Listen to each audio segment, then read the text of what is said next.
एक जनसेवा की नौकरी छोड़ के और यहाँ आए हैं, तो ये क्या है, क्या संदेश दे रहे हैं जनता को? यहाँ जनता के बीच में ऐसा कौन सा काम उन्होंने कर दिया है कि वो चुनाव में वोट मांग रहे हैं? कि जो विधायक महाशय है उन्होंने वहाँ पे एक करप्शन का, एक कमीशन खोरी का, एक सिंडिकेट का इतना गंदा नेक्सस जमीनी स्तर पर क्रिएट किया है कि वहाँ से जो कॉमन जनता है उसको अपना कोई भी काम कराने में हद दर्जे का प्रॉब्लम होता है और वहाँ पे विकास का एक काम नहीं हो सकता है।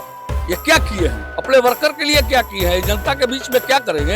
ये समझ लीजिए कि अपनी जो वर्कर के लिए नहीं कर पाया, अपनी कार्यकर्ता के लिए नहीं कर पाया, वो यहाँ की जनता और आम आवाम के साथ क्या करेगा? क्योंकि वहाँ के विधायक साहब को कमीशन उसको चाहिए, उसमें उनको अपना एजेंडा सेट करना है, उसमें अपनी राजनीति करके अपने हिसाब से। तो अपने वर्कर को जो नहीं कर सकता है, अपने कार्यकर्ता को जो नहीं कर सकता है, ये आम आवाम को क्या करेगा? वो उनका जितना नेतागिरी नहीं है उससे ज्यादा मैंने एडमिनिस्ट्रेशन में देखा है, तो वो नेतागिरी की है, मैंने काम किया है, मुझे उस चोरी का एक्सपीरियंस नहीं है।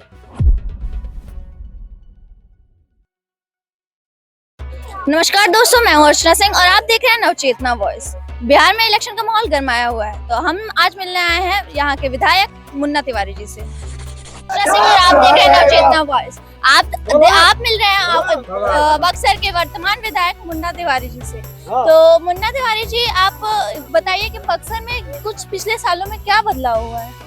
तो आप देख रही हैं, जहाँ सड़कें नहीं थी वहाँ सड़कें बनी हैं, जहाँ स्कूल मरम्मती नहीं हुए थे स्कूल मरम्मती हुए हैं, बच्चों को बैठने के लिए डेस्क बेंच है, अच्छे शिक्षक वहाँ हैं। तो यही ना मूल सुविधा है, सिंचाई है, दवाई है, कार्रवाई है, इन सब चीज़ों पर मैंने फोकस किया है।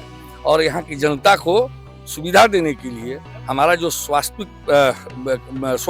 केंद्र है बक्सर सदर अस्पताल, वहाँ हमारा एक आदमी अटेंडेंट के रूप में हमेशा विराजमान रहता है कि गरीबों की, शोषितों की, अगड़े और पिछड़ों की वहाँ सरकारी सुविधा में उनका इलाज हो सके और सस्ते दर पर उनको दवाई उपलब्ध हो सके, ये हमारी कार्रवाई है।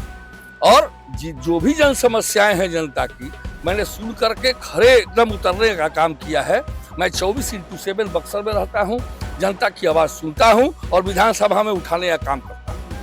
तो बक्सर में इस बार एक नया चेहरा भी आया, आनंद मिश्रा जी का। तो एक तरफ उनका नया चेहरा है और आपका एक तरफ है अनुभव, तो आप इस पे क्या कहना चाहेंगे? अब ये क्या हम कहना चाहेंगे? एक जनसेवा की नौकरी छोड़ के और यहाँ आए हैं, तो ये क्या है, क्या संदेश दे रहे हैं जनता को?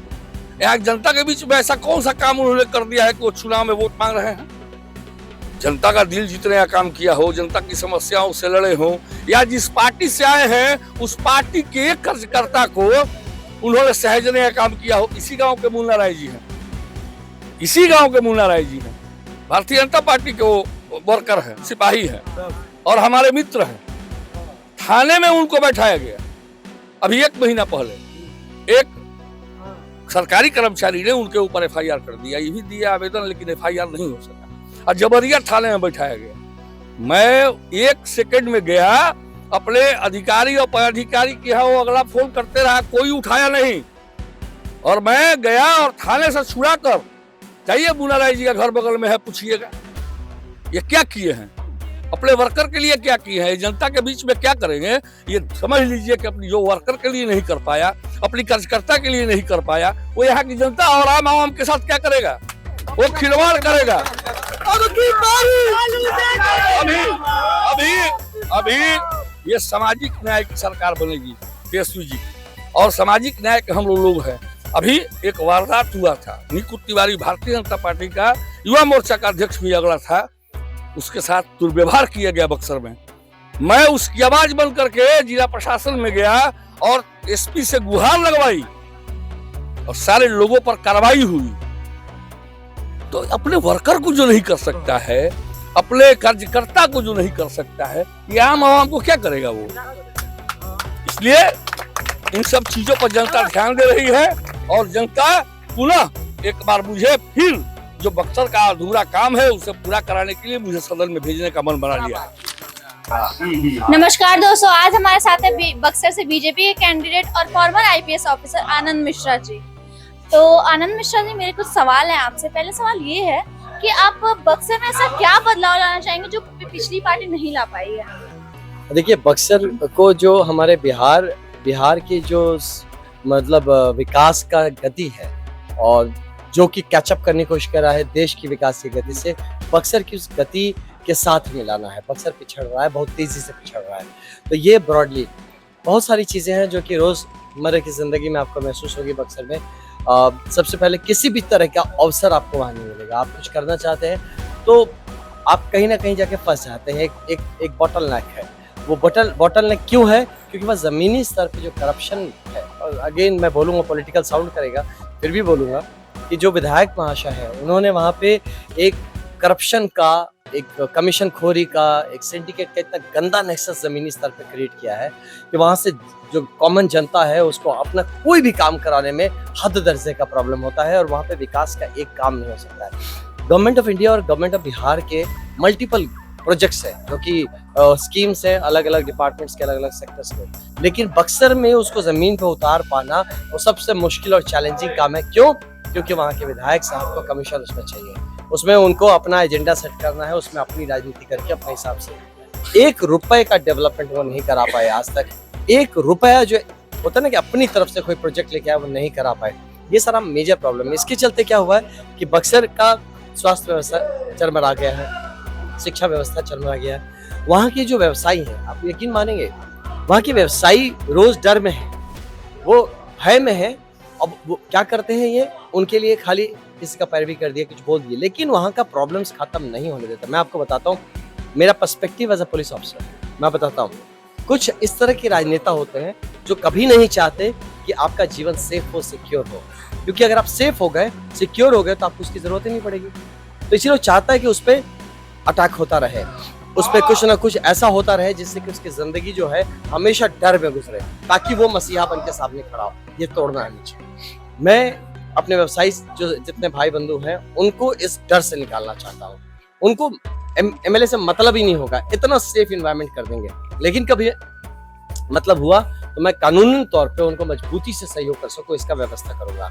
सिमिलरली हमारी महिलाओं के बहुत सारे इश्यूज है ना। और जैसे रोजमर्रा की जिंदगी में आपको समझने के लिए कहूँ तो आपको वहाँ का सांस्कृतिक बेस देखिए। बक्सर एक सांस्कृतिक जगह है। अब छोटा सा उसकी घाट देख लीजिए, गंगा की घाट देख लीजिए, गंदगी देख लीजिए। तो इसमें अब सीधा मैं नहीं आरोप डालना चाहता हूँ, हाँ, क्योंकि चुनावी माहौल है, अभी इसमें इस तरह के नहीं, लेकिन जो काम को अगर आप उठा के देखेंगे तो इवन वहाँ पे मुझे नहीं बोलना चाहिए शायद, लेकिन मेरे पास कुछ बहुत पुख्ता चीज़ें हैं, सबूत है, जो वक्त पड़ने पे मैं निकालूंगा, अभी नहीं निकालते उसको। जो मुझे पता है कि ये सब कारण है बक्सर को फंसा के रखने के लिए, बक्सर को पीछे खींचने के लिए। तो मैं इन सब जो बाधाएं हैं बक्सर को बढ़ने से, वो जो हमारी सुबाहू ने जो रोक रखा है, जो माया जाल फैला रखा है, उसको काटना चाहता हूँ, ताकि बक्सर अपने जो प्राकृतिक स्पीड है, प्राकृतिक तौर पे आगे बढ़ सके। और ऑपोजिशन का ये भी कहना है कि आप नए नेता हैं, आपके पास एक्सपीरियंस नहीं है, तो आपका इस पे क्या कहना है? उनका जितना नेतागिरी नहीं है उससे ज्यादा मैंने एडमिनिस्ट्रेशन देखा है, ठीक है। तो वो नेतागिरी की है, मैंने काम किया है, ठीक। तो वो जो जिस एक्सपीरियंस की बात करते हैं वो सही कहते हैं एक तौर पे कि मुझे उस चोरी का एक्सपीरियंस नहीं है, मुझे उस कमीशन खोरी का एक्सपीरियंस तो नहीं है, मुझे उस सिंडिकेट चलाने का एक्सपीरियंस नहीं है, मुझे माल खाने का एक्सपीरियंस नहीं है, मुझे और भी बहुत सारी चीज़ें हैं, मैं और भी बहुत सारी चीज़ें हैं जो वो लोग कर सकते हैं, जो उसका मेरा एक्सपीरियंस नहीं है। मैं सात्विक जीवन जीता हूँ, एक ब्राह्मण कुल से आता हूँ, तो ब्राह्मण के जितने धर्म होते हैं वो निभाता हूँ, उस तरह से जीवन यापन करता हूँ, शुद्धता से जीता हूँ। तो ऐसे और बहुत सारे गुण हैं जो, और बहुत सारे एक्सपीरियंसेस हैं जो उनके और उनके टीम के पास है, जो मुझ में नहीं है। और आप जब पब्लिक में निकले तो पब्लिक का आपके टुवर्ड्स क्या फीडबैक है, एज अ लीडर या फिर एक पुलिस ऑफिसर? नहीं, इनमें एक छोटा एग्जांपल बताता हूं। मुझे एक यंग लड़का आके बोलता है कान में धीरे से, सर मैं ना बेंगलोर में रहता हूँ। मैंने कहा फिर? सर बड़ा मजा आएगा सर। क्यों? वैसा मैं बोलूंगा मेरा एमएलए आईपीएस अफसर है यार, एक्स आईपीएस अफसर है। तो मैं कहा इससे मजा आने वाली क्या बात है? अरे नहीं सर, नेता तो खाली नेता होता है, आप में तो ऑल इन वन है ना, आप अधिकारी भी है, नेता भी है, तो हमको तो डबल फायदा मिलेगा। आप हमारी जो बात कहेंगे, प्रशासनिक बात आप समझ पाएंगे, प्रशासन में आपको काम कराना आसान होगा, आप पूरी व्यवस्था को, सिस्टम को समझते हैं, आप अपने हिसाब से जनता के हित में काम कर पाएंगे। प्लस आप क्योंकि एक इतनी बड़ी पार्टी के मेंबर हैं, तो जो केंद्र सरकार और राज्य सरकार की जो बेस्ट पॉलिसीज और होते हैं, प्लस आप प्रशासन में आपका पकड़ है, तो जो बेस्ट हो सकता है वो हम लोग के लिए करके देंगे। तो आप समझ सक रहे हैं, मैं सर अपने आने वाले अगले 5 साल देख रहा हूँ कि हो सकता है मैं बेंगलोर से वापस आ जाऊँगा। और जब मुझे कोई बोलेगा ये तुम लोग के वहाँ है क्या, तो बोलेगा अरे तुम्हारे यहाँ क्या है, देखो मेरा है। तो मतलब you know it sounds bad but मुझे भी सुन के अच्छा लगा, हाँ यार ये बात तो है। तो उसने कहा कि मैं बोलूंगा, गर्व से कहूंगा यार मेरा जो एमएलए है ना भाई, वो खुद एक IPS है। तो ये जो चीज है ना, ये है जनता के मन में। इसलिए जनता में एक नेचुरल रुझान है, मैंने देखा है। तो चाहते हैं कि एक ईमानदार, एक पढ़े लिखे इंसान को जो सुचिता, सत्यता और सामर्थ्य लेके काम कर सके, जो ईमानदारी से काम कर सके, तो ऐसे एक इंसान को शायद हमारी जनता भी, हमारे लोग भी खोज रहे हैं। और कहीं मैं उस जो स्कीम है उसमें फिट होता हुआ उनको नजर आ रहा हूँ, इसलिए पूरा भरोसा मुझ पर दिखा रहे। और मैं भी इस बात को लेके सुनिश्चित हूँ कि मैं इस भरोसे पे खरा उतरूँ। तो जैसा कि आप लोग देख रहे हैं, बिहार में सियासी माहौल गरमाया हुआ है। ऐसी और खबरों के लिए जुड़े रहिए नवचेतना वॉइस के साथ।